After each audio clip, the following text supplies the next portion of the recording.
আসসালামু আলাইকুম প্রিয় ভিউয়ার্স, আপনারা সকলে কেমন আছেন? এখন গভীর রাত। এই গভীর রাতে আমি কাজ করি। কি কাজ করি সেটাই আজকে আপনাকে দেখাবো। এই যে দেখতে পাচ্ছেন, এটা হচ্ছে চিকলা গাঁথলাম, তারপর ডগা দিলাম, তার উপরে আবার এই যে বিছানো হলো স্টিল ডগা।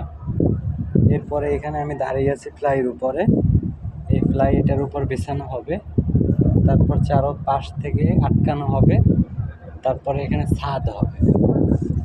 এই যে এদিকটা অন্ধকার দেখতে পাচ্ছেন, এদিকেও কাজ করব। আর এই কাজগুলো এখন করলাম কেমন, তারপর থেকে ক্লিয়ার ফিনিশিং দিব, লাঞ্চ করে আসলাম। তো এরকমের কাজ আরও যদি দেখতে চান, এটা কিন্তু সাধারণ কাজ না, প্রবাসীদের কাজ। দেখতে চাইলে অবশ্যই একটা ফলো বাটনে ক্লিক করে রাখবেন।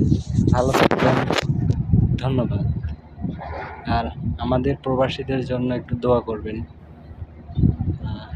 কারণ আমাদের জীবনের তো এক সেকেন্ডের গ্যারান্টি নেই। কখন কিভাবে মৃত্যু হয়ে যায় বলা তো যায় না। ভালো থাকবেন, খোদা হাফেজ।